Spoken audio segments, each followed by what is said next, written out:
Coba saya saja, di bawah banyak yang diisukan, itu Pak Jokowi itu PKI. Banyak yang seperti itu coba. Padahal PKI dibubarkan tuh tahun 65. Saya lahir 61, berarti saya baru umur 3-4 tahun. Masa ada PKI balita? Nggak mencukupi untuk jadi pemimpin. Itu jadi persoalan. Ya, terlalu minim untuk jadi pemimpin negara yang rumit besar seperti ini. Tetapi masalahnya, dia orang yang bernasib baik. Kenapa? Nggak ada lagi orang lain. Nah itu masalahnya. Jadi ini sudah kebetulan ini. Inilah presiden terlemah di dalam sejarah Indonesia.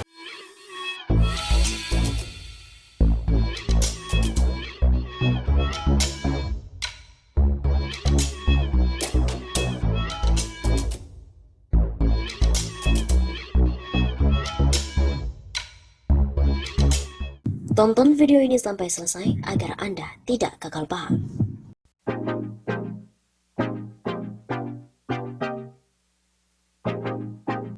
Pemerintahan Jokowi dianggap sangat lemah atas ekonomi, korupsi, dan juga COVID-19. Lembaga survei Kelompok Kajian dan juga Diskusi Opini Publik Indonesia, Kedai Kopi, mengemukakan pemerintahan Joko Widodo paling lemah dalam sektor ekonomi, persoalan korupsi, dan juga mengatasi COVID-19. Namun responden juga menilai jika Jokowi menjadi sosok yang paling mumpuni mengatasi kelemahan itu. Kelemahan pada sektor ekonomi menjadi yang paling banyak dipilih oleh 16,8% responden. Sementara untuk posisi kedua diduduki oleh budaya korupsi yang dipilih sebagai kelemahan pemerintahan saat ini, yaitu sebesar 12,3% responden. Lalu COVID-19 nomor 3, begitu kata Direktur Eksekutif Kedai Kopi Kunto Adiwibowo saat memaparkan hasil survei secara virtual pada hari Senin yang lalu 12 April. Adapun kelemahan lainnya yang dipilih responden adalah pengangguran sebesar 5,7%, kurang tegas atau teliti 5,1%, mendahulukan masalah politik 3,6%, pendidikan 3,2% hingga kurang mendengarkan rakyat 3,1%. Setelah itu 1.260 responden diberikan pertanyaan lanjutan, yakni siapa tokoh yang dapat menangani kelemahan itu. Sebanyak 32,6% responden memilih Jokowi. Kata Kunto, hal itu menjadi hal yang lumrah karena kebiasaan responden memberikan jawaban yang normatif. Hal ini menjadi khas dari responden jawaban Indonesia. Yang pertama sangat normatif dan yang kedua mereka punya penghargaan yang tinggi pada presiden. Sementara untuk tokoh selanjutnya sebanyak 14,1% memilih Menteri Pertahanan Prabowo Subianto yang dianggap mampu menangani permasalahan pemerintah. Sedangkan 10% responden lainnya menunjuk pemerintah sendirilah yang sanggup menyelesaikan masalah. Survei tersebut digelar pada periode 29 Maret sampai dengan 4 April 2021 dengan metode yang digunakan yakni telesurvei kepada responden yang tersebar di 34 provinsi di Indonesia. Selain itu diberitakan bahwa sosiolog Arief Munandar atau Bang Arief mengapresiasi apa yang diungkapkan oleh pengamat politik senior dari Universitas Indonesia Arbi Sanit.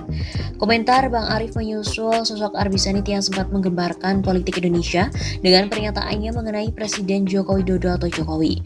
Bang Arief menuturkan bahwa Arbi Sanit pernah menuturkan bahwa Presiden Jokowi itu merupakan presiden terlemah yang dimiliki oleh Indonesia. Diketahui Arbi Sanit, selaku pengamat politik dari Universitas Indonesia, telah meninggal dunia di Rumah Sakit Cipto Mangunkusumo Jakarta pada hari Kamis 25 Maret yang lalu. Arbi Sanit ini dikenal dengan pemikiran-pemikiran yang bernas, disampaikan dengan tegas dan rasa takut.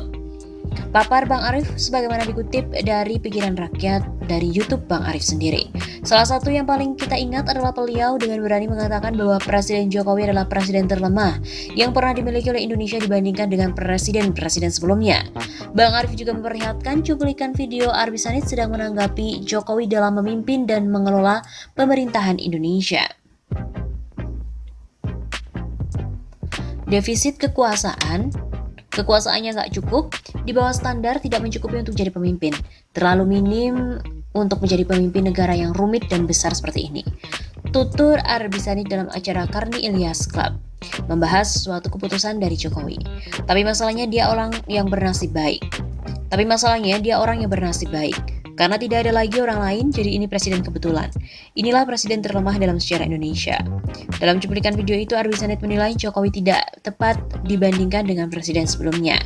Bandingkan saja semua, dengan Megawati pun ini lemah, dengan Gus Dur apalagi. Kalau dengan SBY ya bukan bandingannya. Jadi inilah yang harus kita hadapi, dia defisit kekuasaan, powernya yang terlalu sedikit, dia hanya mengandalkan belusukan, berharap dukungan dari masyarakat yang mengambang. Bahkan Arby Sanit juga menilai bahwa pengalaman secara nasional saja Jokowi sangat minim. Dia tidak punya partai, pengalamannya secara nasional minim, dia tidak punya teman di elit, dia bangun elit yang baru tapi terpisah dengan elit yang lama. Lalu dia di mana berdiri? Ini persoalannya.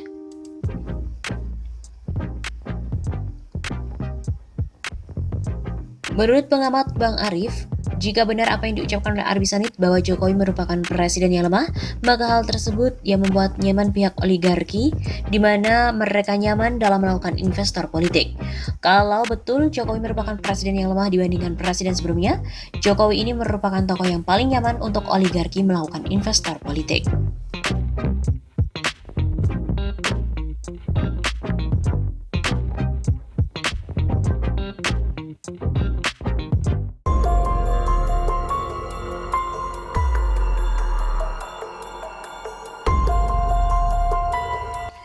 Pemerintah semakin lemah. Meski sulit mempercayai begitu saja ucapan presiden, namun fenomena yang ada patut mendapatkan pencermatan. Dua hal yang menarik adalah pertama, permintaan agar masyarakat banyak melakukan kritik, dan kedua, pengusulan adanya revisi Undang-Undang ITE. Rupanya presiden sadar bahwa Undang-Undang ITE telah banyak ditafsirkan salah oleh aparat penegak hukum. Membuka pintu kritik dan revisi Undang-Undang ITE positifnya adalah terjadi proses demokratisasi. Namun masih besar pertanyaan apakah hal ini pertanda paradigma baru kepemimpinan yang percaya diri dan semakin kuat, atau cermin bahwa pemerintah ini semakin lemah. Sejak menjabat presiden untuk periode kedua, situasi ekonomi dan politik terasa semakin berat. Penanganannya seperti tak terarah. Apa yang dirasakan dan menjadi kegelisahan rakyat selalu dicoba untuk ditutupi.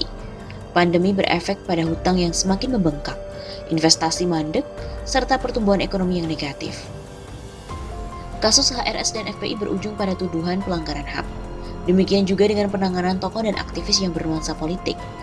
Undang-Undang ITE menjadi alasan atas pelanggarannya. Korupsi terus terkuak mulai Jiwasraya, Asabri, BPJS hingga Bansos. Desakan mundur serta pemaksulan menjadi wacana dan tuntutan publik.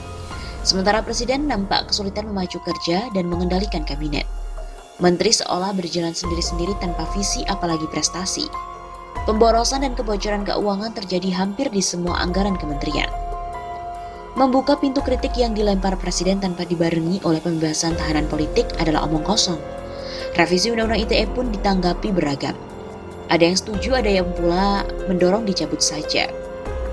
Undang-Undang ITE dinilai sama dengan undang-undang anti subversi. Di tengah pengelolaan negara yang semakin berantakan, maka sikap akomodatif pada aspirasi rakyat adalah suatu keniscayaan. Pilihan ini untuk menopang langkah pemerintah yang semakin melemah.